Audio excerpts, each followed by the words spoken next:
Hello guys, सुप्रभात। कैसे हैं सभी लोग? आशा करती हूँ कि आप सभी लोग बहुत अच्छे होंगे। Guys, this is Nisha Verma and हम लोग पढ़ रहे थे डाइजेशन। ओके, तो आज हम लोग प्रोसीड करेंगे डाइजेशन को। इससे पहले आप लोग ये इंश्योर कर लीजिएगा कि आपने हमारा टेलीग्राम चैनल ज्वाइन करा है कि नहीं करा है। अगर आप लोगों ने टेलीग्राम चैनल ज्वाइन नहीं करा है तो आप लोग टेलीग्राम चैनल को ज्वाइन कर लीजिए, क्योंकि आप लोगों को जो भी लेक्चर होंगे उसका PDF आप लोगों को वहाँ पे दे दिया जाएगा। ओके, एंड लिंक आप लोग को डिस्क्रिप्शन में दिया हुआ है।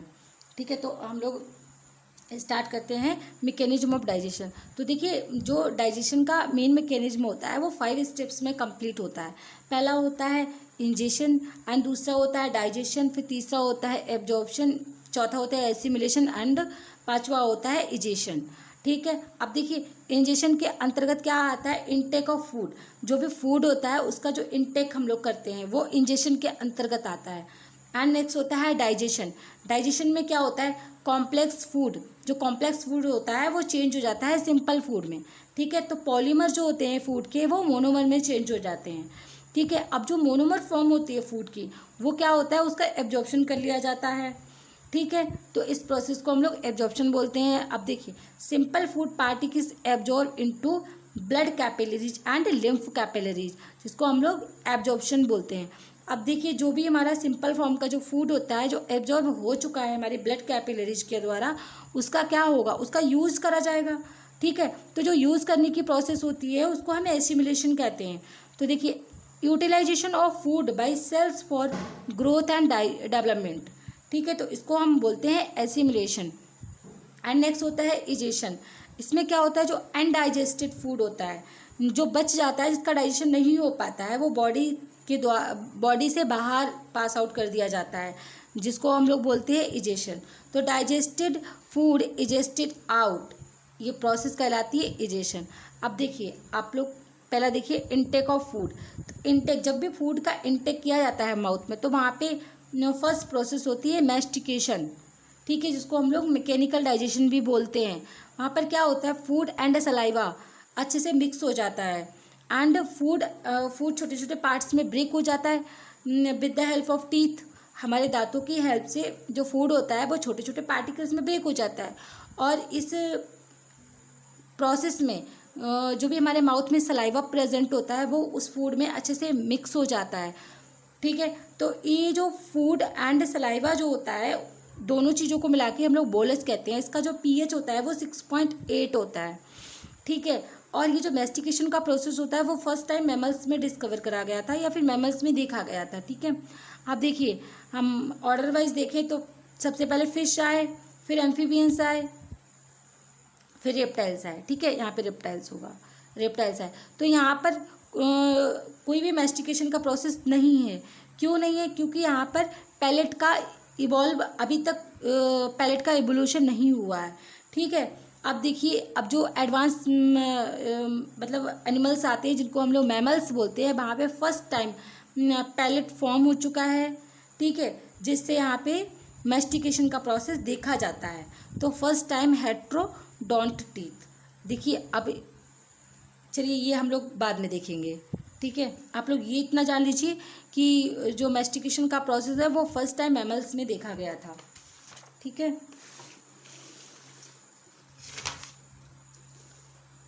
अब हम लोग क्या करते हैं, अब हम लोग ना प्रोसेस देख लेते हैं। जो डाइजेशन का मेन जो प्रोसेस होती है उसको हम लोग देख लेते हैं। तो यहाँ पे देखिए, फर्स्ट ऑफ ऑल क्या करते हैं हम लोग, इनटेक ऑफ फूड। फूड का इनटेक करा जाता है। ठीक है, फिर जो फूड इनटेक हुआ है उसको अच्छे से मैस्टिकेशन किया जाता है with the help of teeth. ठीक है, दांतों की हेल्प से जो फूड पार्टिकल्स होते हैं उनको छोटे छोटे पार्टिकल्स में ब्रेक कर दिया जाता है। और जब ये प्रोसेस हो रही होती है तो हमारी जो माउथ में जो भी सलाइवा प्रेजेंट होता है वो भी यहाँ पर अच्छे से मिल जाता है फूड में, तो जिसको हम लोग बोलस कहते हैं। ठीक है, इसका जो pH होता है वो 6.8 होता है। ठीक है, अब जो बोलस होता है, बोलस का क्या होता है, बोलस हमारा माउथ से स्टमक में पहुंच जाता है। तो जो माउथ से स्टमक में जो जाने की प्रोसेस है उसको हम लोग स्वालोइंग बोलते हैं या फिर डिग्लूटेशन बोलते हैं। ठीक है, और जब हमारा जो फूड है, बोलस है, माउथ से स्टमक तक ट्रेवल करता है वहाँ तो ये ऐसे ही नहीं करता। यहाँ पे पेरिस्टल्सिस होती है। पेरिस्टल्सिस होती है मतलब इसोफेगस में पेरिस्टल्सिस होती है। मतलब क्या होता है कि यहाँ पे जो मसल्स होती हैं उनमें पेरिस्टल्सिस मूवमेंट होता है, जिससे जो हमारा बोलस होता है वो माउथ से स्टमक में स्लिप हो जाए। ठीक है, यही जो पेरिस्टल्सिस मूवमेंट यदि ना हो तो हमारा फूड स्टमक तक नहीं पहुँचेगा। पेरिस्टल्टिक मूवमेंट की वजह से ही हमारा जो फूड होता है वो माउथ से स्टमक तक पहुंच जाता है। ठीक है, अब नेक्स्ट होता है इन स्टमक। अब जो फूड होता है वो हमारा स्टमक में आ चुका होता है, तो जो फूड होता है वो क्या बोलस कहलाता है। अब काम होता है गैस्ट्रिक जूस का। यहाँ पे जो हमारी गैस्ट्रिक ग्लैंड्स होती हैं वो अपना सिक्रीशन करती हैं और जो भी मतलब एंजाइम निकालती हैं उसको हम गैस्ट्रिक जूस कहते हैं। इसका जो पीएच होता है 1.5 होता है और ये बोलस में मिक्स हो जाता है। ठीक है, मिक्स हो जाता है। कैसे मिक्स होता है, यहाँ पे कर्निंग मूवमेंट होता है। जो हमारा स्टमक होता है वहाँ पे मसल्स होती हैं वो उनमें कर्निंग मूवमेंट होता है, जिससे डाइजेस्टिव जूस हमारे जो फूड होता है बोलस होता है उसमें अच्छे से मिक्स हो जाता है। जब ये मिक्स हो जाता है तो ये अब कहलाता है काइम। इसको हम लोग बोलते हैं काइम। अभी इसका जो पीएच है ना वो चेंज हो चुका है। पहले हमारा जो बोलस था माउथ में उसका पीएच था 6.8 था, लेकिन अभी ये पहुंच गया है स्टमक में, तो यहाँ पे इसका पीएच हो गया है 1.5 हो गया है। क्योंकि जो हमारा गैस्ट्रिक जूस है उसका जो पीएच है वो कितना है 1.5 है। ठीक है, तो इसका जो काइम का नेचर कैसा हो गया, एसिडिक हो गया है ना। अब क्या होता है, अब ये जो स्टमक होता है यहाँ से जो काइम होता है वो जाता कहाँ पे है देखिए, तो हम लोग आगे देखते हैं इन स्मॉल इंटेस्टाइन। अब ये स्मॉल इंटेस्टाइन में जाता है। ठीक है, तो ये स्मॉल इंटेस्टाइन में जब ये काइम पहुँच जाता है तो वहाँ से देखिए अभी क्या क्या सिक्रीट होता है, वहाँ से इंटेस्टाइनल जूस सिक्रीट होता है। ठीक है, इंटेस्टाइनल जूस होता है प्लस बाइल जूस होता है एंड पैंक्रियाटिक जूस होता है। तो यहाँ पे 3 जूस, जो काइम होता है काइम में 3 जूस मिक्स हो जाते हैं। इंटेस्टाइन से निकलने वाला इंटेस्टाइनल जूस, लीवर से निकलने वाला होता है बाइल जूस एंड पैंक्रियास से निकलने वाला पैंक्रियाटिक जूस। ये तीनों जूस मिक्स हो जाते हैं काइम में, तब ये कहलाता है काइल। ठीक है, अभी ये काइल कहलाता है। तो यहाँ पे अब जो काइल होता है उसका जो डाइजेशन होता है, तो यहाँ पे जो फूड पार्टिकल्स होते हैं वो मोनोसैकेराइड्स में चेंज हो जाते हैं, अमाइनो एसिड तक डाइजेशन हो जाता है। ठीक है, एंड नाइट्रोजनस बेस बन जाते हैं एंड फैटी एसिड्स बन जाते हैं। ठीक है, तो यहाँ पे क्या होता है, यहाँ पे ये सारी सिंपलर फॉर्म है। फूड की सिंपलर फॉर्म में जो मोर कॉम्प्लेक्स फॉर्म थी वो अभी चेंज हो चुकी हैं सिंपलर फॉर्म में। ठीक है, अभी क्या होता है, अब इसका होगा एब्जॉर्प्शन। तो ये देखिए एब्जॉर्ब्ड इन इंटेस्टाइनल विलाई, इंटेस्टाइनल विलाई के द्वारा इनका एब्जॉर्प्शन होता है। किस किस का होता है, मोनोसैकेराइड्स का होता है, अमाइनो एसिड्स का होता है, नाइट्रोजनस बेस का होता है। ठीक है, और जो फैटी एसिड्स होते हैं उनका कहाँ पे डाइजेशन होता है, तो उनका होता है लिम्फेटिक कैपिलरीज में डाइजेशन होता है। क्यों होता है, क्योंकि यहाँ पे देखिए यहाँ पे जो ब्लड कैपिलरीज होती हैं वो उनका साइज बहुत छोटा होता है, तो यहाँ पे फैटी एसिड का एब्जॉर्प्शन नहीं हो पाता है, तो इसके लिए लिम्फेटिक कैपिलरीज की ज़रूरत होती है। तो यहाँ पे जो फैटी एसिड्स हैं वो लिम्फेटिक कैपिलरीज से जाते हैं लैक्टियल की फॉर्म में, लैक्टियल की फॉर्म में एब्जॉर्ब होते हैं। तो अभी देखिए, अभी हम लोग देखते हैं यहाँ पे जो मोनोसैकेराइड्स हैं, अमाइनो एसिड हैं और नाइट्रोजनस बेस हैं, वो क्या हुआ, एब्जॉर्ब हो गया इन द इंटेस्टाइनल बिलाई में। ठीक है, इंटेस्टाइनल बिलाई से अब ये जो भी मटेरियल है वो कहाँ जाएगा, हेपेटिक पोर्टल वेन में जाता है। ठीक है, हेपेटिक पोर्टल वेन में जाता है, हेपेटिक पोर्टल वेन से ये लीवर में जाता है एंड लीवर से ये जो होता है वो हार्ट में चला जाता है। ठीक है, एंड हार्ट में जाते जाते वहाँ पे ब्लड बन जाता है, तो फिर ये नेक्स्ट सेल्स में पंप कर दिया जाता है। अभी देखिए यहाँ पे लिम्फेटिक कैपिलरीज जो होती हैं वो लैक्टियल की फॉर्म में फैटी एसिड को एब्जॉर्ब करती हैं और वहाँ से जो फैटी एसिड्स होता है वो लेफ्ट थोरैसिक लिम्फेटिक वेसल्स में जाता है और and left thoracic lymphatic vessel से ये लेफ्ट सब क्लेवियन वेन में जाता है। फिर यहाँ से ये इन्फीरियर वेना कवा में जाता है, IVC में जाता है, इन्फीरियर वेना कवा में जाता है, देन ये हार्ट में पहुँच जाता है एंड हार्ट से ये इसका एसिमुलेशन हो जाता है। फिर ये एसिमुलेशन के प्रोसेस में ये सेल्स तक पहुँच जाता है, ठीक है, जहाँ पे इसकी नीड्स होती है, ठीक है, वहाँ पर ये पहुँच जाता है। इस तरह से इसका ये जो पूरा ओवरऑल प्रोसेस हम लोगों ने देख लिया। अब हम लोग क्या देख लेते हैं, अब हम लोग देखते हैं एसोसिएटेड डाइजेस्टिव ऑर्गन। अभी ये जो प्रोसेस हम लोगों ने देखी, इसमें किन किन डाइजेस्टिव ऑर्गन्स की हेल्प होती है वो हम लोग डिटेल्स में देखेंगे, ठीक है। तो अब हम लोग चलो स्टार्ट करते हैं। तो पहला होता है एसोसिएटेड, पहले हम लोग स्टार्ट करते हैं एसोसिएटेड डाइजेस्टिव ऑर्गन। तो पहला होता है टंग। टंग मतलब हमारी बहुत इंपॉर्टेंट रोल प्ले करती है डाइजेशन के प्रोसेस में। इसका जो ओरिजिन होता है वो कैसा होता है, एपिथीलियो मस्कुलो ग्लैंडुलर स्ट्रक्चर। देखिए एपिथीलियो मतलब इसका जो ओरिजिन होता है वो एपिथीलियल से होता है। देखिए जो हमारी जर्म लेयर होती है 3 होती हैं, एक्टोडर्म, मेसोडर्म एंड एंडोडर्म 3 होती हैं। तो जो एपिथीलियम है वो एक्टोडर्मल ओरिजिन का होता है।